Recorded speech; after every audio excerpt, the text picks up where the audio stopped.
The crying child is a character that's in central focus of Five Nights at Freddy's. But that being said, how much do we actually know about this kid? I mean, for Christ's sake, he's a main character of the franchise, and most people still call him the crying child. We don't even have close to a confirmed name for him. He's Afton's youngest son. I thought it would be helpful to go over all of the confirmed information we have, some of the speculation, and my personal thoughts on where he fits in the timeline, like we did for Casty a couple weeks ago. Slices, put on your aprons and let's bake ourselves a theory. The first real mentions of the crying child start in FNAF 4. After all, that game is basically about him. The game presents itself as the nightmares of the crying child, this kid. He remains nameless through the entire game, seems terrified of the animatronics, is relentlessly bullied by his older brother, and takes solace in this Fredbear plushie that is seen everywhere throughout the daytime minigame. But this bullying comes to a head, where on his birthday, the older brother in the Foxy mask and his friends pick up the crying child and place his head inside of the jaw of the Fredbear Springlock animatronic, which then shuts and doesn't necessarily kill him. There's dialogue immediately after of people seemingly talking to him in some sort of unconscious state, but at the end of that cutscene there is a flatline-like sound effect. So the thinking is that it sent him into some kind of coma or something, and then he eventually died.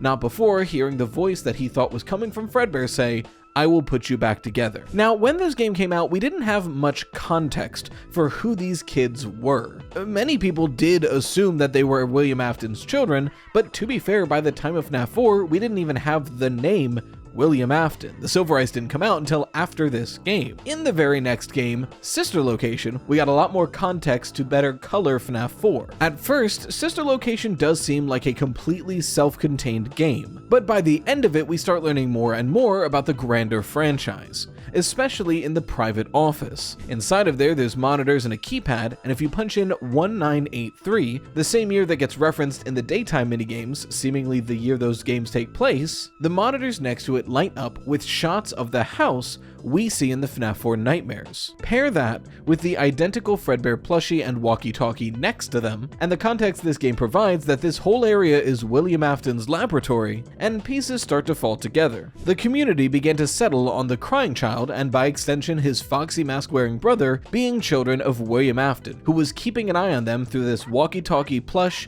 and the cameras while doing whatever experiments he did down in these bunkers. William Afton being the same man who did the missing child incident and owned Freddy Fazbear's Pizza. But interestingly enough, even though this game gave us the names of the other two children, that being Michael, the older brother who survives, and Elizabeth, their sister who likely slept in this room, this game doesn't give us the name of the crying child. And that's a trend that's continued for the rest of the series, because anytime the crying child is even remotely mentioned, he's still not named. Well, maybe except for one possibility, but we'll get there in due time. And that's all the confirmed information about the crying child, which is admittedly incredibly sparse. So let's talk about possible references to the crying child. Now that we know the general aesthetic of the crying child and that he's very closely related to Fredbear, many people believe that the FNAF 3 Happiest Day minigame is all about attempting to help the crying child move on. And I think that's a really solid theory. After all, FNAF 4 came out right after FNAF 3, which was basically about the happiest day.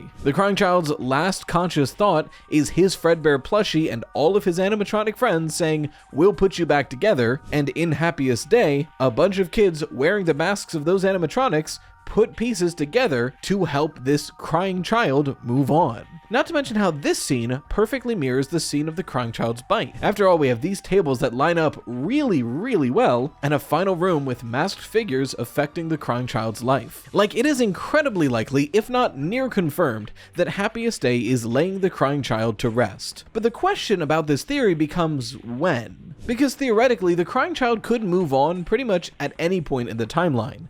As far as we're aware, he doesn't necessarily affect the timeline in any way after he's died. But looking at this minigame, it seems very likely that the other children in the minigame move on as well once the crying child moves on himself. And we know that can't happen until FNAF 6, so we'll put a pin in the timeline of that for now. Another possible reference to the crying child are the Bear of Vengeance cutscenes that you can unlock in Ultimate Custom Night. They feature an anime-style dialogue between Freddy and Foxy and Mangle. Freddy trying but failing to conquer Foxy, and Foxy laughing about how easy it is to beat Freddy. Interpretations for these cutscenes go all over the place. Sometimes it's William and Henry, sometimes it's Elizabeth and Michael. But a fairly common interpretation I think is useful to bring up is that Freddy represents the crying child, Foxy represents Michael, and Mangle represents Elizabeth. After all, Michael did wear a Foxy mask and was constantly bullying his younger brother, who probably never got a leg up on him. And then Mangle would be Elizabeth, because if this is Elizabeth's room, clearly she liked Mangle. Again, this is just speculation, but if this connection is true, really the only purpose could show us that seemingly Elizabeth helped Michael bully the crying child, but not much else is gleaned from that. And speaking of weird side games, we do need to talk about FNAF World, because while FNAF World never really directly addresses the crying child, it does talk about FNAF 3 Happiest Day.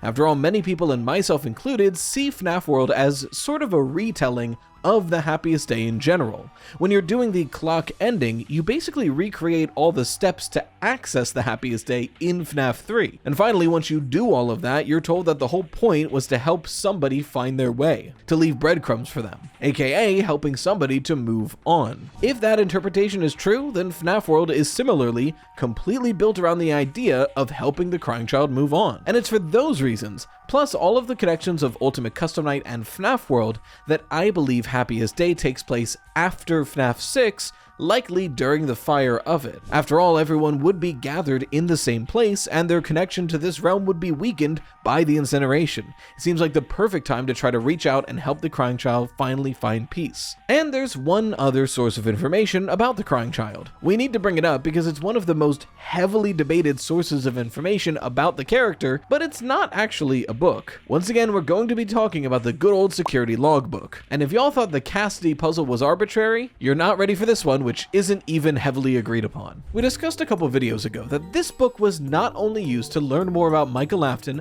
and discover the name Cassidy for the vengeful spirit, but it seems clear that the crying child is also involved in this book. He is the one that's changing the text on the page in order to communicate. After all, it fits in logically with what his general character is, and the things he says are very wimpy, which fits in, like I can't see, I don't know, and things like that. So naturally, people were using this book endlessly to see if we could solve what the crying child's name was using it. That way we would finally have all of the names of the Afton family. Well, except for Mrs. Afton, but she never really comes up and Scott doesn't like naming women, so. For a long time, nobody could agree on a methodology on finding the name of the crying child. Someone at one point found the name Evan, but while the evidence for E, V, and A was pretty good, the evidence for the N was lacking, and it was sort of just a, well, this is kind of a name. But recently, BarBADroid made an incredibly compelling video solving the name of the crying child using this book, and with his methodology built off of what we knew from the EVA, he settled on the name Dave. And frankly, it's a theory I believe in. I like to believe the crying child's name is Dave. And it's also a harmless theory, right? Like, if we're wrong about the crying child's name,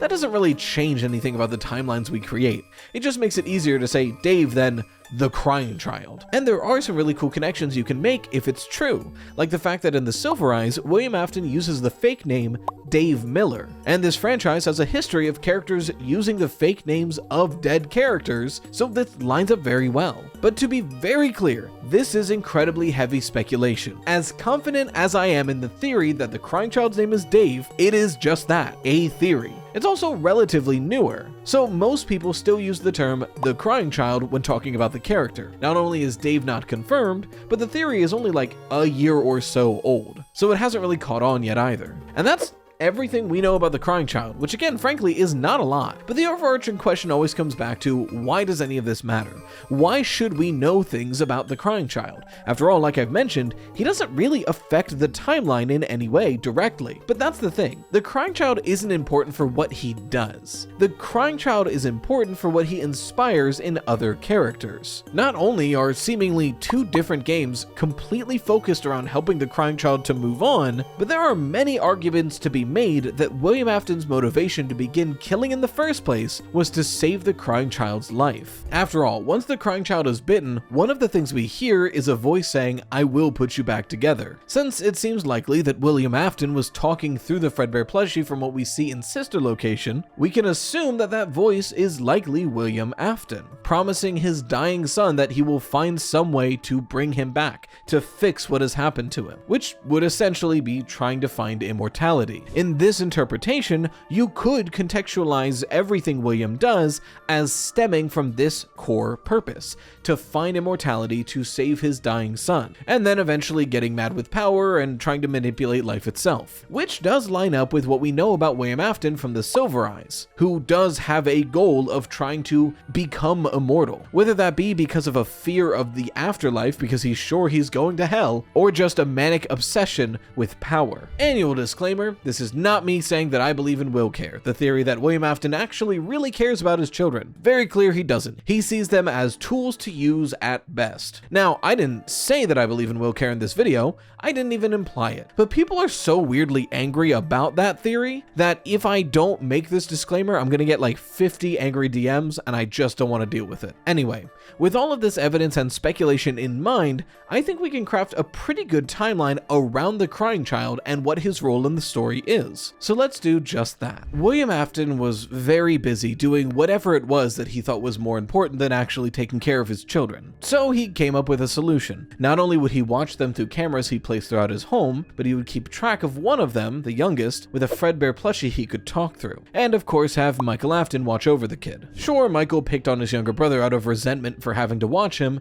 but that wasn't William's problem. Until it was, when one day the bullying went so far as it led to the accidental death of that very same youngest son. And although William Afton promises to fix him, he eventually dies. But his life was so messy and tragic, with memories left all over the place, that his mind is too broken to move on. He's unable to possess anything, unable to interact or remember what his life even was. All he can do is suffer in silence, alone. And this is how it goes for quite some time, until eventually a spirit does notice him, trying to reach out, asking about his memories, trying to figure out who this child is. And from his own responses, he doesn't even know much. It isn't until someone exceptionally in tune with the spirit realm in a moment where everyone is loosely connected to the world that this very same someone is able to contact him, attempting to give any sort of peace to the child. At the FNAF 6 fire,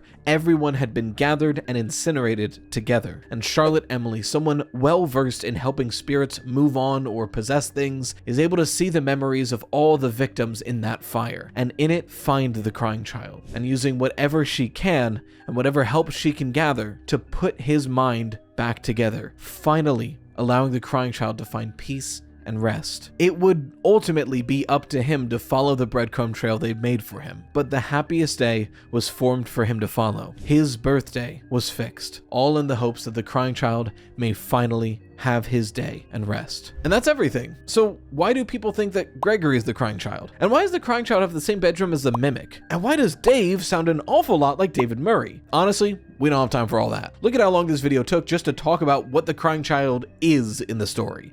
We don't have time to talk about what it isn't or what it inspired. As far as the crying child himself goes, this is pretty much it, unless I'm forgetting something major, which you can let me know in the comments below. But in the meantime, if you're all FNAF'd out from all this deep diving, last week I talked about everything we know about the upcoming Poppy Playtime chapter, which is in like 3 weeks. I'm so excited for it. For your fan art featured on the channel, make sure to share it with hashtag Toastart. A huge thank you to the best channel members, the Dough Risers, and until next time, as always, stay toasty, slices.